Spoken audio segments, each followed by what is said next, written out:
we are always dealing with bigger competitors, and even more so in my current situation, we are dealing with bigger competitors, right? And the difference though is that we focus, how do we deal with that, right? Because one thing is to try and play on their terms, which we don't.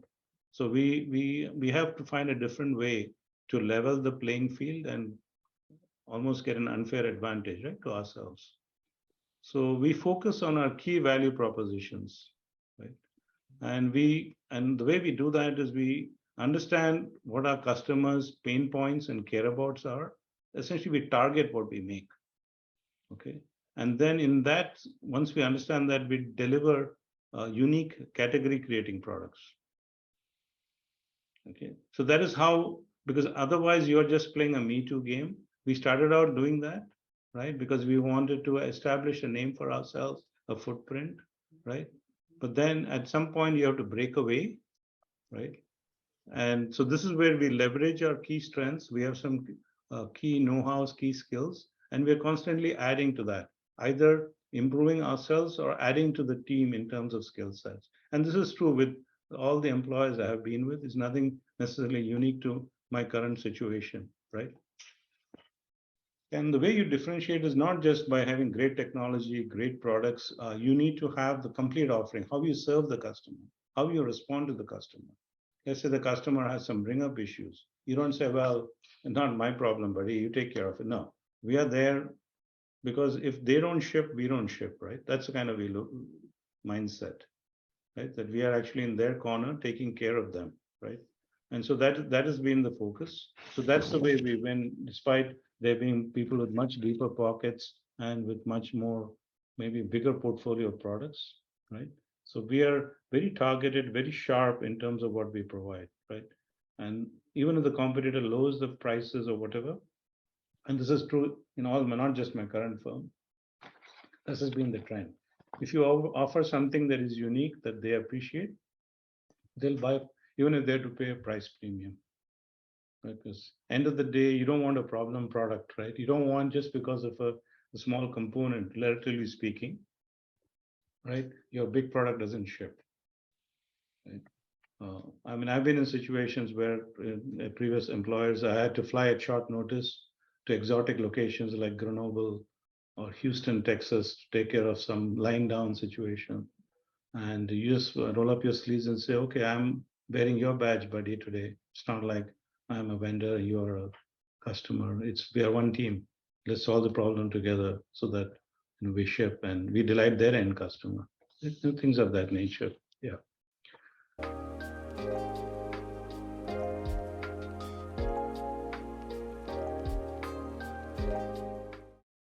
So I'm going to make it easy and say I never had to make a tough decision. No, yeah, that's not true. Every day there is, a variety of decisions that one has to make, right? So the biggest challenge, of course, is there's a fuse, like there's a time-bound decision you have to make, and you don't have all the data. In fact, you may never have all the data, right? That could also be a scenario where you never have all the data.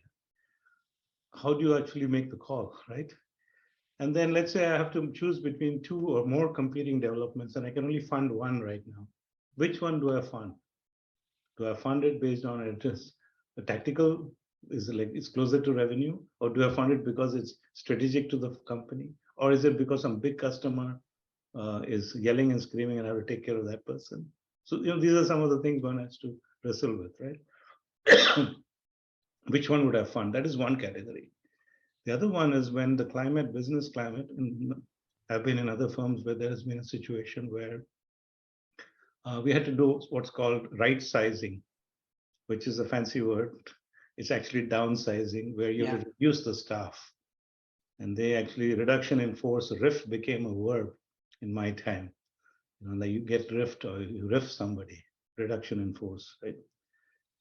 And at that time, the choice is, do I let go a promising, relatively new grad, let's say new grad experience, very promising, very sharp, really fast learning, or do I let go the experienced person who is producing right now? It's a tough call. There's no right or wrong answer here, and you just have to, at some point, hold your gut and just go with that, right? Or you have to do kind of a mix, because if you were to just listen to the bean counters, they'll say, oh, this one is not adding much value, so take that out. Or reverse, they would say, oh, this person has a huge compensation package, so if you were to take one of those out, you could save three of the others. And, it becomes an Excel spreadsheet exercise when life is not reduced to an Excel spreadsheet, right? So that would be one, right? And then the tougher call is, do you make one surgical cut or do you make multiple cuts? Meaning, I make a cut, let's say, some years ago, I had a situation where I made a cut in my workforce and we said, okay, this is it, and told employees, okay, now you can all relax. Then 3 weeks later, I come back again and say, oh, guys, sorry, I have to make one more cut. Then the question is there more? Is there more? Those are tough calls. Should I have just sucked it up, anticipated, and done two cuts in one? And then, you're constantly torn between these kind of things because many times the market conditions change, the business situation changes, right? And again, I'm not speaking for my current company. I just want to be very clear. This is in general. You ask me, hey, what are some of the tough decisions I've had to make, right? And then there's even tougher one, which I'm sure you would appreciate. So on the one hand, we say that we want to be a global company. So you say, well, okay, I'm going to form teams in remote locations where the prevailing cost of living is lower. Okay. So now I take some of my people from US or Europe and have them train those folks, right, in those remote geographies that have lower cost of living. And then a later situation comes about, I have to kind of reduce. Now, where do I reduce? Do I reduce in the higher cost of living places or the lower? And if I reduce the lower, what did I do? I wasted all that time trying to develop this lower cost of folks. Or reverse, if I reduce the workforce in the higher cost of living, then what message am I sending? That anytime you coach somebody in a lower cost geo, your job is at risk, right? Even though that is not the intent, but that could be construed as that. And those are very tough calls we have to make. And you can't say, well, no, I'm going to pass the buck to somebody else, right? And then the other one is also a stranger one. There's this trend about outsourcing so that you can scale the workforce as needed, right? So you have a whole family of contractors or companies that you have people who you can on demand apply, but you spend a lot of time training them, right? And you may not get them again, meaning that once you, let's say, I use 10 contractors and I reduce it to 5, and later I want to go back to 10, I may not get the same 5 that I trained before, right? That's one. Also, I invested all that and they're not getting the full like an employee. So their commitment level is lower. And also the middleman, the company, that their company is a middleman, right? So I cannot reward them also as much. So these are some of the challenges one has when you say, well, yeah, why don't you have a lean workforce of employees and then have a bank of contractors that you rely on. And then, of course, many times the contractors are in remote geographies. So people in this geography that we are in, or Europe or wherever, they have to stay up late just to take care of interact with the others and so on. So these are all tough things that the ramifications are there, because if you were to just look at it as a numbers game, it says, what's the big deal? You're just paying in different currency and life is cool. Reality is as business leaders, it presents a lot of challenges too.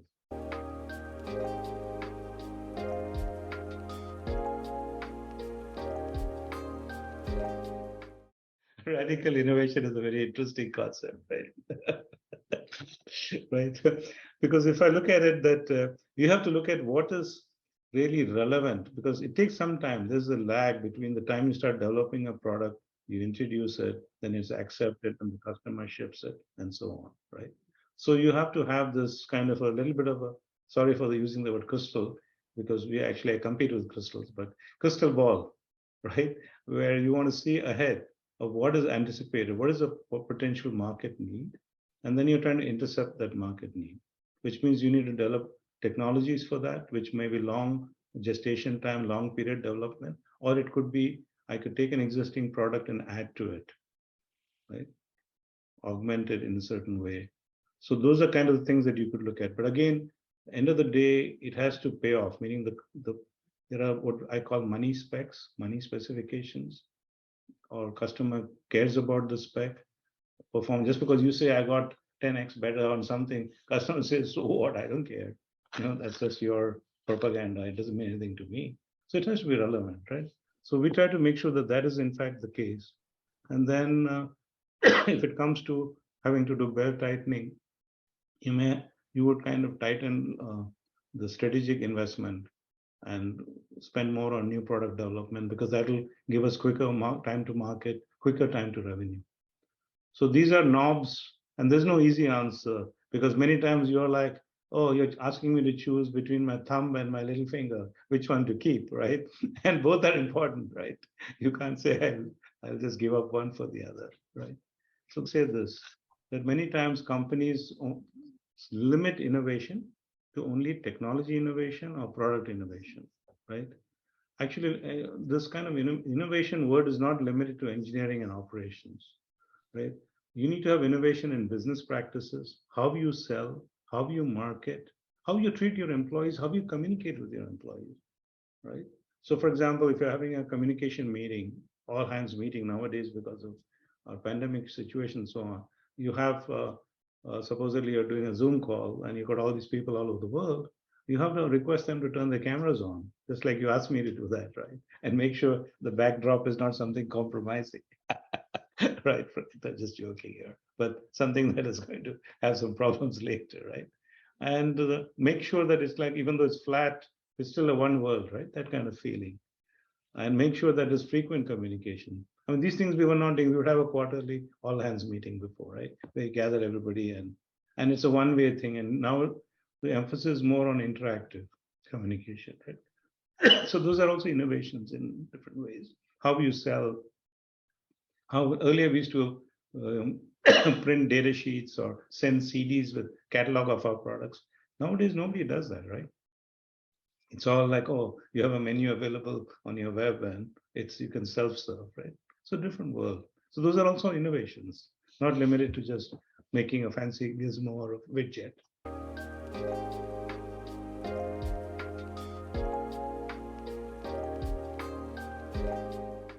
So I'll just start off by saying personal traits. I was just thinking, what is it? Who am I really, right? Um, what is it that I hold? If I were to ask to give up something, what will I not give up? Okay, so I'm going to just share a few of those words. Of course, I think the meanings are self-evident, but so the first and foremost is integrity. Okay, that is, I'm saying what I mean, and I mean what I say, and walk the talk the walk, whatever you want to do, whichever permutation you want thereof, right? And that's something where I feel that I can look in the mirror when I'm having a shave, or if I'm going to sleep, I can rest peacefully, saying that, okay, it's not something I was being not I was being disingenuous, or whatever the fancy English word is, right? That I was true to myself. So that's the first one. The second one, which is funny how when you read in childhood books, that kind of still remains in your brain. So I happen to have read long ago this book, How to Win Friends and Influence People, Dale Carnegie. And the one thing that I only remember, and may not be in that book, maybe just my garbled memory, I remember that he says we are all in sales. All of us are in sales. And our value, what we are selling is confidence. So, for example, even though I may be whoever I am, when I say I'm going to do something, that is an offer for sale that I'm going to then come through, right? So the self-confidence part. So I'm selling confidence. My boss or whoever has to have confidence that I will deliver, right? So end of the day, I'm a salesperson in that regard. Next one is commitment to the cause. Whatever it is, if I say I commit to this, irrespective of what issues come about, surprises, curveballs come my way, I will still do my level best to come through. Now, of course, if there's an act of God or circumstances beyond, that's a different story, right? And then the fourth one, in my mind, just four, I didn't want to have too many personal traits, is trust. So I trust people implicitly. Some people say that trust has to be gained and all that. No, my default is trust. I come from love and trust, and then of course somebody, and you'll see that later in some of my challenges, that it has been sometimes compromised, right? That my trust was misplaced or whatever, right? But those are the four things I think are, I would say, personal traits. right? Now, in terms of what I did for my career development, I was not consciously one of those, oh, I want to climb on a ladder. I want to do this. I didn't have that kind of mindset. But now when I look back, some of the things I did actually helped me. So, for example, I would not just limit my conversations at any company to my immediate boss. I would seek out an executive sponsor. Okay. I would avail of mentors. They could be even be younger than I. That's fine, but I would seek out and do that, right? And then whenever there was a course offered for self-development, I would take it, whichever company I'm at, even if it is for CPR. Now you will say, what the heck? Who cares? Why do you need cardiopulmonary resuscitation? Right? I said, no, I'll take it because it's something you never know when you would use it or when you would when it would come, and it actually helped in one case, but we won't go there right now, right? And then any opportunity, trade show, conference, somebody say give you a free pass, and you say, oh my God, I have to go to San Francisco, I have to go here, I have to go after hours. I'll still go because you never know. That's like a opportunity that's going to open up something for you, right? It could be a relationship that opens, or a business thing, or a conversation that leads to something, leads to new customers, or leads to some even non outside of work. I do a lot of volunteer work. It helps in that thing also. You never know. It helps somebody else get a job because I made this connection with X person or Y person at a job fair, at a trade show, and so on. Right.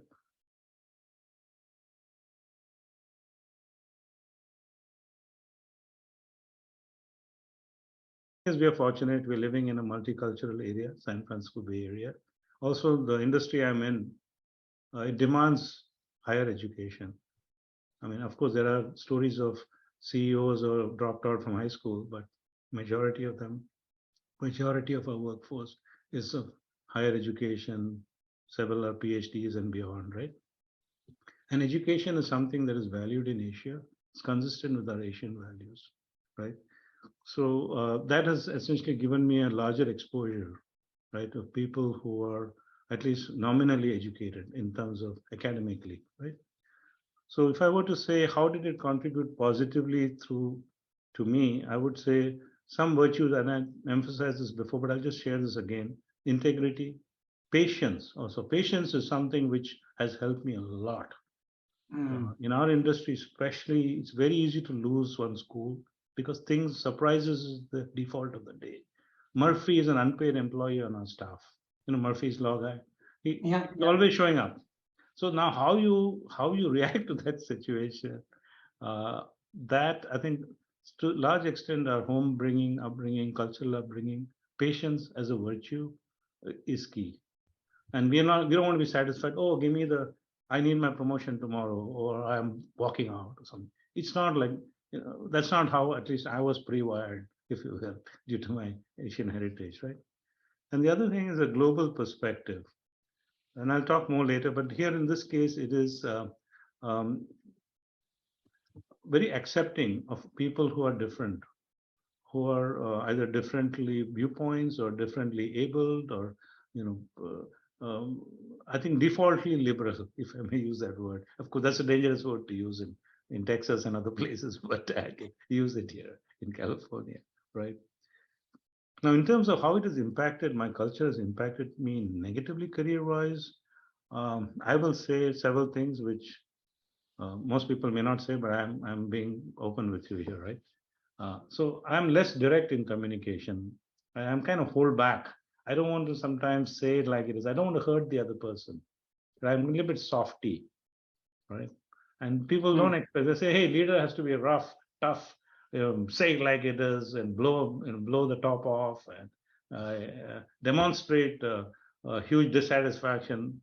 And I'm somehow not, even though I try, I can't do it. It takes a lot to push my buttons. But if it is, I have lost it a couple of times, but then I regret it. So it's not, doesn't come naturally to me, but that actually is a problem.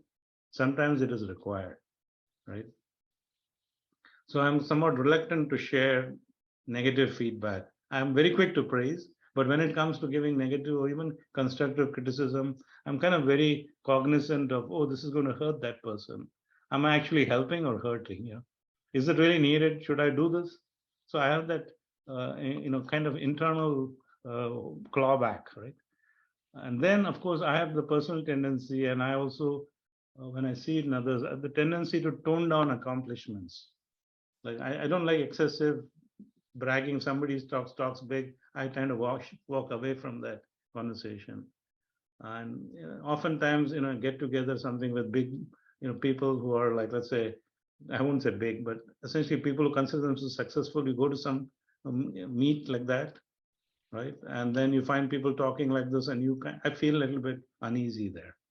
I want to withdraw from that conversation or change the topic. And these people would love to go on and on about their accomplishment. And personally, also, I think again a cultural thing. I avoid seeking fame and fortune. That's not for me. I'm not just here like just to say, oh, how can I make my money 10 times? Or it has a certain value. Beyond that, this money only has so much to do. I mean, right? It's not essentially a core value, if you will. Being rich or being financially independent, I know in a lot of cultures that is the ultimate. For me, that is not right, and I think I attribute that a lot to mine, and that has also been somewhat detrimental because sometimes they say, "Hey, you're not fighting for me enough." My employees say, "Oh, you should get me more financial rewards," and I say, it's one of those things where this gets in the way of you being a lobbyist for that, right? Oh, that answers my question, but no, that's great comment. So you're talking about the defending or advocating benefits for your subordinate. Right. Yeah, because that you kind of say, well, I'm not advocating for myself, and so is it right for me to advocate so much for somebody? You're not seeing the alignment of your values with, and that person may have a genuine need. That's where they want the huge rewards, but somehow sometimes your calibration is off.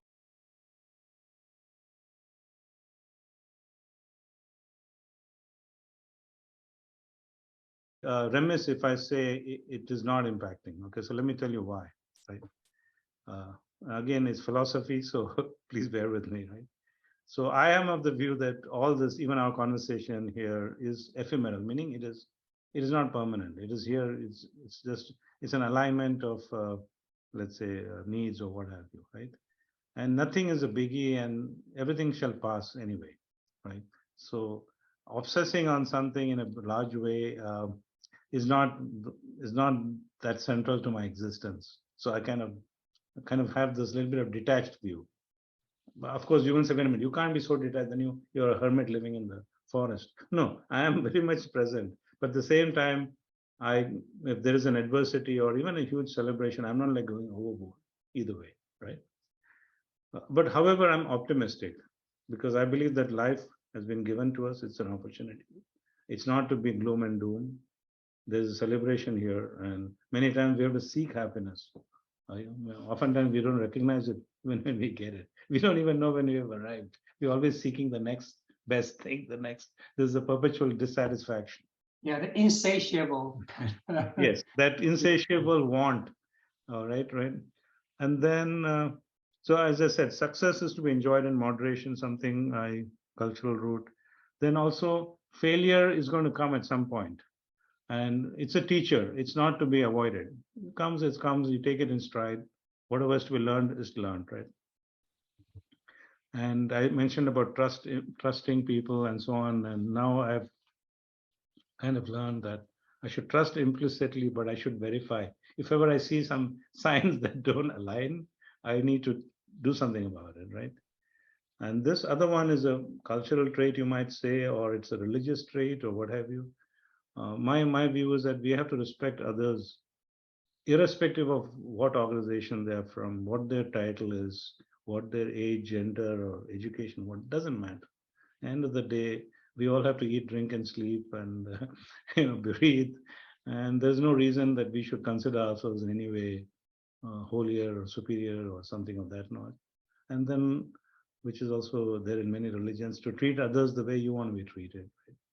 So those are some of the things I think that has led culturally my beliefs and cultural values influenced how I interact with people.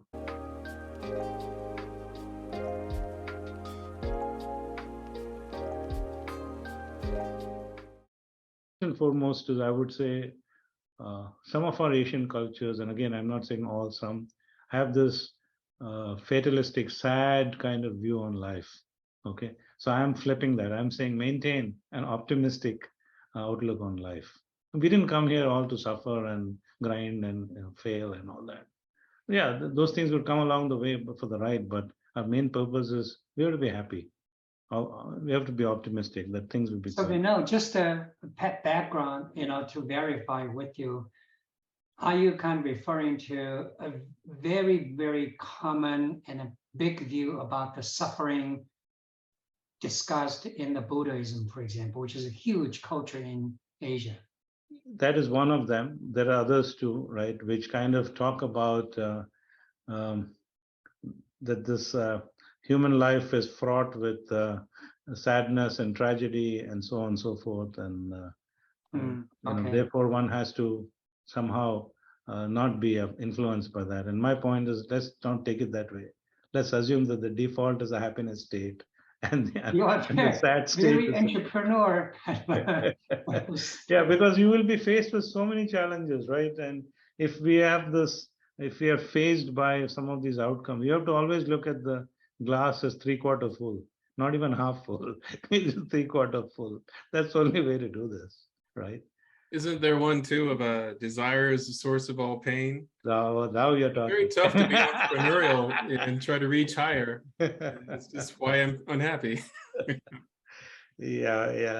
And it all depends on what kind of desire you qualify it. But anyway, let's not go there, right?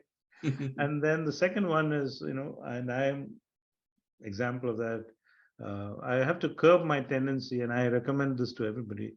We tend to be self-effacing, meaning we downplay who we are, right? And anytime we kind of overawed, oh, this so and so is so much better than me, so much whatever better than, and therefore somehow belittling ourselves. I think that is something we need to, as Asians, we have to be aware of, that we have that kind of natural tendency. And even how we are brought up, that, we're always told that we're not as good enough as the neighbor's son or neighbor's daughter, right? Our grades are not better or as good, or we didn't achieve as much as we should have. That programming goes on from childhood onwards. You hear it. Watch it in movies, you watch it everywhere. It's like nonstop drum that you're never good enough, right? And that takes a toll. I'll just give you a personal example. And again, this is for kind of giving you some guidance here.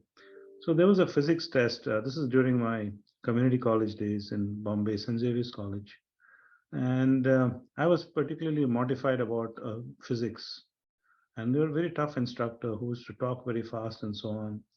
And I had told my aunt, I had lost my parents at a young age, so my aunt was the closest relative. And I told her I'm going for this test, and I just hope I do well. So I went for the test, came back, and she was very curious. How did it go? How did it go? I said, I don't know. I'll find out the results.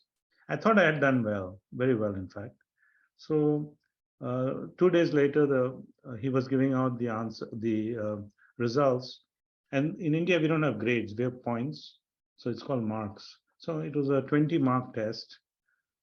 And he said, well, I'm going to do the unthinkable this time. I'm going to give somebody 20 on 20. So I was hoping and wishing and praying it was me. And he announced somebody else's name. My heart just fell. Oh my God. Even I thought, it was I was so psyched about it, so scared about it, and I was doing well, and I should have got. And then everybody was clapping for the guy, and we made that guy stand up and all that and so on. Okay. So then he said, but wait, there's more. This is almost like a TV commercial. He said, I never thought I would do something like this in my life, he said. And he said, I'm going to give somebody 21. I've given somebody 21 and 20. Okay, extra point. Extra point. And he announced my name. And then he came up to me and hugged me and did all this. And he said, I never thought I would do this in my entire life. And I'm doing this. So I was so thrilled. I was so happy. And I went home. Right. And my aunt saw my excitement. And I said, she said, how did God go? I said, I got 21 points on 20. So she first heard it as 20 on 21. Okay. She said, what happened to the 1 point? I said, no, it's actually the other way. It's 21 on 20. She said, oh, how come it's not 25?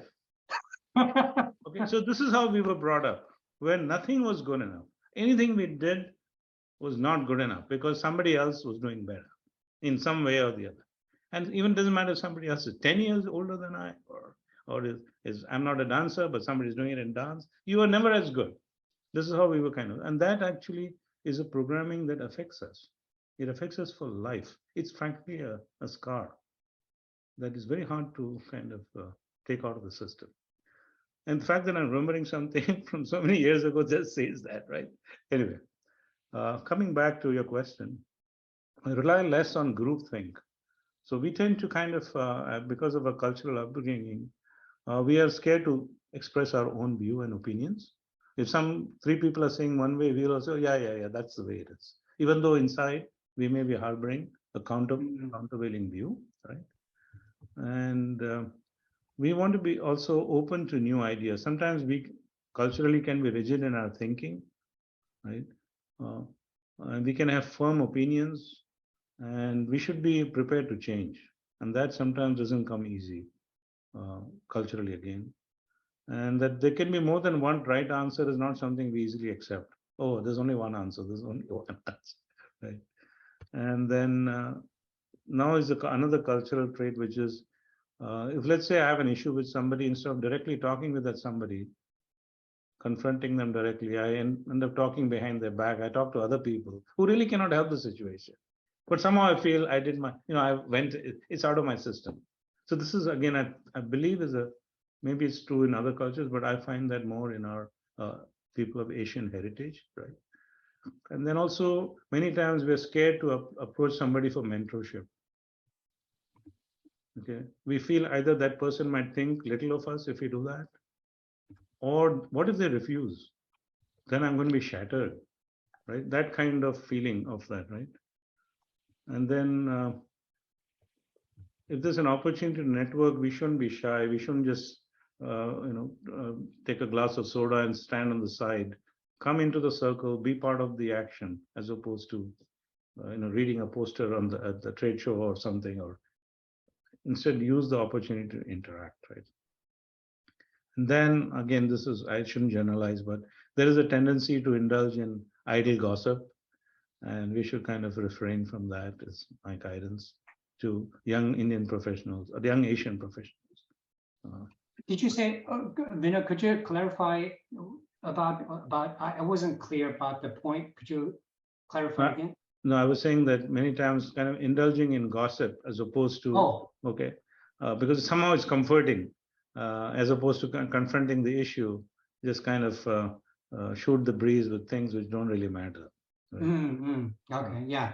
Especially when there's an opportunity to network, you can use that for career advancement. You can use it for all good things, but not just to kind of talk about either some actress or somebody's life or some politician's life. Who cares? Let's talk about us, right? Yeah. So first and foremost is being open to new ideas, because it's not that only engineers have ideas, right? Salespeople, even our administrative assistant, HR, anybody could have ideas, not limited to, right? And I cannot be rigid in my thinking just because I've had a scientific training or engineering education that there's only one way to do it. There could be n different ways, right? And there is, as I said, unlike in the technical realm where you reduce an equation and you get an answer, in the soft world, right, of human interaction and business, there's more than one way to do it, and there's more than one right answer. And there could be a right answer today that is not right tomorrow. Whereas in engineering, the right answer today is the right answer for all time. Right? Yeah. So kind of being sensitive and cognizant of that and accepting of that, because many times you can't accept. You say, wait a minute, didn't I do this way 10 years ago? It didn't work there. Why should it work here now? Right? And then, so you get into that mode that I have been to that movie and I know how that movie pans out. Let's not do it this way because it didn't work then. But it may not have worked then for other reasons that are not applicable, right? But anyway, right? And then this is one which I did several times, and sometimes I have take a lot of heat for it. you have to be prepared to stake your career and your reputation for what you believe is a just cause. Okay, that is something that doesn't come easy. Because firstly, you might be told, hey, wait a minute, just because you think it is the biggest thing, doesn't make it the biggest thing. That's one. Second, if you're going to really stand up, is that the right hill to fight for? Is that the right hill to salute the flag on, to use a marine analogy or defense forces analogy, right? Is that the right, do you want to defend that hill? Do you want to salute that flag? I have been used those words exactly when I was pushing for something that was not what was the prevailing direction from top down, and not in the current form, in a different form, right? And so at that point, you should be prepared to, if necessary, put the badge on the table, which is what I did in that one occasion, right? Mm. So these are things that they don't teach you in engineering school and so on, but it's one of those things where if you believe fundamentally that it is not right, it's going against your integrity, that this is not what we are all about, and this, you have to distance yourself from that situation, right? And I say this, which I know sounds very tacky, but I'll say it. The world is not black and white. It actually besides shades of gray, there's a whole lot of color. And this going back to binary answers of yes and no and things like that. Or there's only one way or the highway. All that is nonsense. There's any n ways to do something, right? And yeah, other things we touched upon about being optimistic and so on. As an entrepreneur, as a business person, you have to be optimistic. Even as the worst gloom and doom, even if the numbers look ugly, you got to put a nice smiley disposition and look at it like, oh, this is just an eclipse, solar eclipse, even though it masks the sun, it's only 7 minutes. There's so many other days of sunshine, right? So let's not obsess on the eclipse. Let's talk about what we can do to change things. Just to, kind of returning to the one of the key theme of this program, which is the innovation entrepreneurship. Do you have any kind of comments about what are the important traits? I think you already mentioned some of them when you give advice to young Asians from the cultural perspective, but from the entrepreneurship perspective of growing next generation entrepreneurs, what are some of the advices you think it's important actually? So one, I would say is fundamentally that a single person cannot do it all. This kind of collaborative approach is crucial. It's important to be very choosy about whom you select as your core team, people, and they don't all have to be culturally similar or anything of that nature. In fact, it's better to have a contrarian person who's very different. That diversity helps. Diversity helps in situations because the entrepreneurial ride is fraught with peril. There is so much, it's very taxing, not just on the mind and body and the soul. And it also requires, on the one hand, you need this magnificent obsession on what you want to do. On the same point, you have to counter that or balance that with being receptive to both guidance. You can choose not to follow the guidance, but at least be receptive and have swagger, but not to the point where you believe you know it all and you don't need anybody. You can, it's me against the world. No, it's me with the world and me for the world. The prepositions have to be the right prepositions. So I would say that choice of the team, and then also it would be that being agile and flexible to pivot if you see that the winds are blowing differently, right? Not holding on. On the one hand, you want to be obsessive about your cause or what you believe in.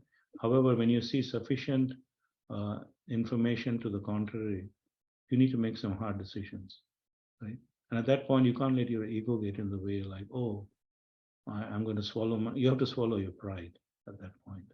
So you have to be humble. I know this sounds really awkward, but you have to have swagger and humble. You need swagger with the VC community, the venture capitalists and all, because otherwise they'll chew you up, right?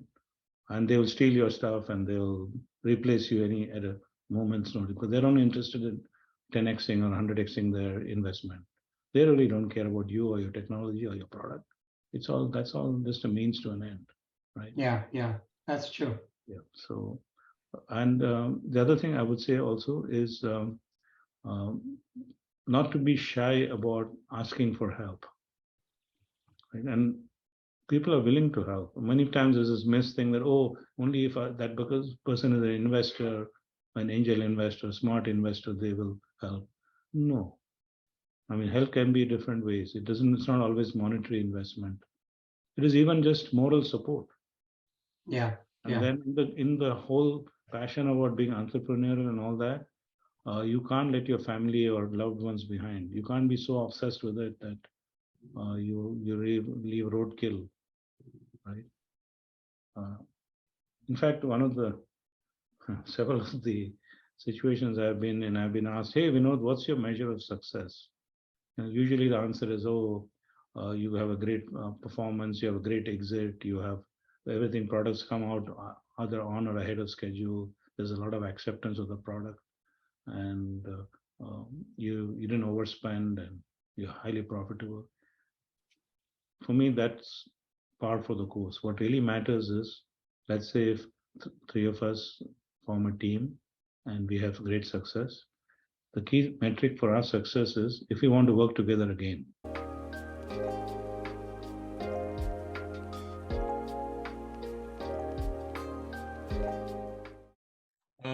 I would like to ask just a really basic question or two around the impact that connections and networks have had on you in your development. Even though you may not have gone to found a bunch of companies, you've obviously risen to such an incredible level in your field, and you're able to influence entrepreneurship in many different ways. I would love to know about some examples of critical connections that made a difference in your trajectory, whether it was a bridge between you and a different community, or a way that you were able to learn about, gain information that you wouldn't have gotten if you stayed in your lane, so to speak. Okay. Could you characterize some of the most key relationships or connections that mattered during your career? Even if you don't identify them, you can just Sure. categorize So and just... every employment transition that I made with the company or from division to division within some of the firms I've been with was through networking. It's not like I was visible to them by naturally. I had to make an effort to be visible to them. I had to reach out to them, and they appreciated who I was for. I didn't have to tom what I did. However, it was through every promotion I had, actually, not the one that the one I talked about earlier, which was a fictitious one, or some of the others like that. But it was because of the network. Every role, and even the power of the network is not just for guiding entrepreneurs, but even placing job seekers, people in transition, right? To help them, the network comes in handy there, where you can introduce somebody to some person and vouch for them, be a reference, right? So that is one. The second one, I would say, the power of the network is that um, any given time, I know this, I'm again not trying to, I'm being self-effacing, and I'll say that, please take it with what it is. In any of the firms, even the current firm that I'm at, everybody will ask, "Hey, so and so, do you know him?" They'll ask me, or "Do you know her?" Because somehow they think that everybody's connected to me. Okay, and it turns out that even so-called strangers who show up here turn out to have been somehow connected to me some n years before, and it's a shocker to many, to them and I, because I had full head of hair and a walrus mustache those days, that that we are still recognize each other and remember things and so on. So the network is very important, and it is important even people whom you have not met, uh, right through them, and then kind of take it from there. So which is how, as I mentioned, right, even my volunteer activity, it is entirely through networking. It is not that I have a website, or my number is on some speed thing, or some where you can seek help, whether it's to place refugees in Afghanistan. Even the people who were on the last flight out of Kabul, I was somehow able to help some of those people, right? Again, these are things that where networking is absolutely key. And somebody even attributed this slogan. So Keith, you can use it in your classes. Okay, so again, with all due reference to Shakespeare and to Hamlet, right? So this lady picked up on my slogan because she was kind of reluctant to to kind of, she's very modest, was reluctant to engage with people, strangers, and so on. So I told her the choice is simple. The choice is to network or not to work. And she said, "Oh my God, this is something." And then she posted that on LinkedIn as some people are like that. They attributed things to me. They even put things like, "Oh, they are graduates or they are students of my mentorship or something." And I said, "Please, there's no need for all this, right? You are who you are. I'm just being a catalyst or an enabler here, right?" So, but again, so the power of the network is absolutely cannot state it enough. Okay, it is absolutely required, and not just for business, but for even volunteer actions, whatever you want to do, whether it's your alumni association, etc. You know, I was stupid. I didn't participate in any of my alumni activities and all that, and then now I realize, oh, that was a golden opportunity. So a few years ago, I'm very active in all my alumni association. I even participate in schools where I'm not even an alumnus of. Okay, so I'm going to their events because somehow they felt that I was adding value to their events and so on.